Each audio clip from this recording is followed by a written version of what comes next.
الحمدللہ رب العالمین والصلاة والسلام علی اشرف الانبیاء والمرسلین وعلی آلہ واصحابہ اجمعین، اما بعد۔ لوگوں کا آپس میں تعلقات رکھنا اور تعلقات ختم کرنا، اس کی بھی بڑی اہمیت ہے ہمارے معاشرے میں۔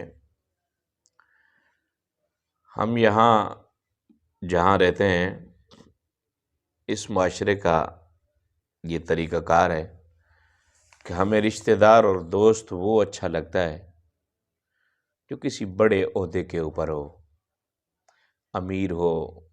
ہمیں تو پیر بھی وہی اچھا لگتا ہے جو امیر ہو، غریب پیر کے بھی ہم مرید نہیں ہوتے۔ رسول پاک صلی اللہ علیہ وسلم نے قطع تعلق سے منع فرمایا۔ آپ اس بات کا اندازہ اس سے لگا سکتے ہیں کہ جب اسلام نے ہجرت کی اور اسلام مدینہ میں آیا، مکہ سے مدینہ میں، تو اللہ کے نبی صلی اللہ علیہ وسلم نے مختلف تہذیبیں تھیں۔ انصاری جو مدینہ میں رہتے تھے، ان کا تہذیب و تمدن الگ ہے، مکیوں کا الگ ہے، ان کا سونا بیٹھنا جاگنا سب کچھ الگ تھا۔ تو امکان موجود تھا کہ کہیں ممکن ہے ایک دوسرے کو الگ الگ مخلوق سمجھیں یا الگ الگ انسان سمجھیں، تو اللہ کے نبی صلی اللہ علیہ وسلم نے آتے ہی بھائی بھائی بنا دیا، ایک انصاری کو اور ایک مہاجر کو۔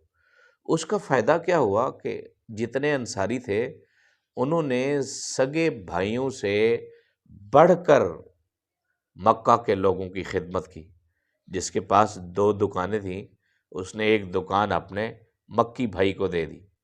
جس کے پاس زمین زیادہ تھی، اس نے آدھی زمین اپنے مکی بھائی کو دے دی۔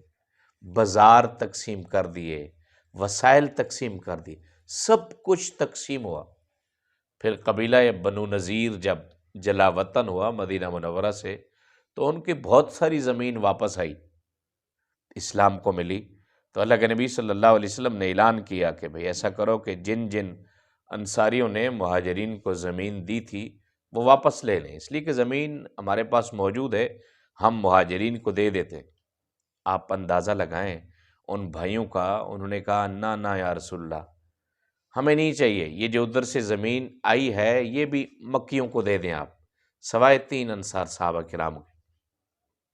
تو اللہ کے نبی صلی اللہ علیہ وسلم نے قطع تعلق سے منع فرمایا۔ آپ کا رشتہ دار اللہ کا بنایا ہوا ہے، وہ امیر ہے، وہ غریب ہے، وہ جیسا بھی ہے، اللہ نے رشتہ دار بنایا۔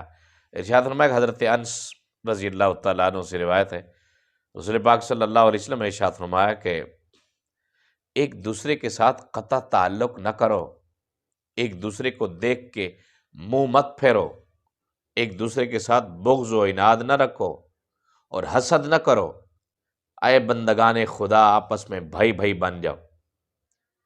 اب جو اللہ کے بندے ہیں ان کو اسلام کہتے ہیں بھائی بھائی بن جاؤ۔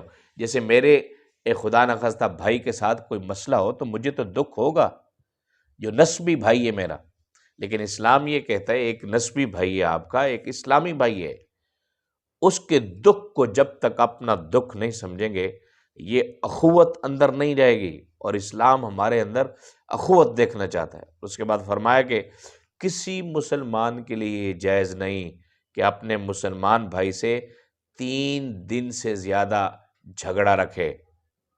اللہ کے نبی صلی اللہ علیہ وسلم کا ایک اور ارشاد پاک ہے، جس بندے نے 3 دن تک اپنے بھائی کو چھوڑے رکھا، اس سے ملاقات نہیں کی، ناراضگی ہو گئی کسی بات کے اوپر، 3 دن گزر گئے، اگر وہ اسی حالت میں مر گیا تو وہ جہنم میں جائے گا۔ آپ کے ذہنوں میں ہوگا ہماری تو ہر روز لڑائیاں ہوتی ہیں، ایسی بندے ناراض ہوتے ہیں، ہم سلام نہیں کرتے کسی کو۔ تو اللہ کے نبی صلی اللہ علیہ وسلم ارشاد فرماتے ہیں اگر تمہارے اوپر کوئی ناراض ہے، 3 دن سے پہلے جا کے اس کو سلام کر لو۔ اگر اس نے سلام کا جواب دے دیا تو دونوں اجر و ثواب میں برابر کے شریک ہوں گے۔ اگر جس نے جا کے پہل کی، صلح کی طرف اس نے اپنا ہاتھ بڑھایا، تو اللہ تعالیٰ اس کو جنت عطا فرمائے گا، اور جو دوسرا شخص ہے جو صلح نہیں چاہتا وہ جہنم کے راستوں کر رہا ہی ہوگا۔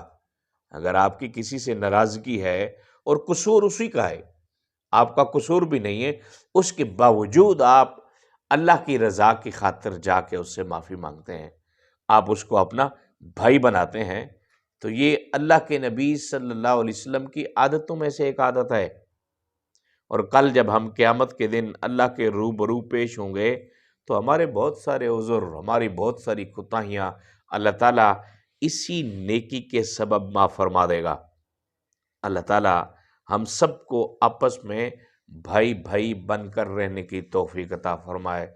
یہ معاشرہ نفرتوں کا ڈھیر دن بدن بڑھتا جا رہا ہے، مولا کریم اس معاشرے کو پھر سے اخوت محبت کی دولت سے مالا مال فرمائے۔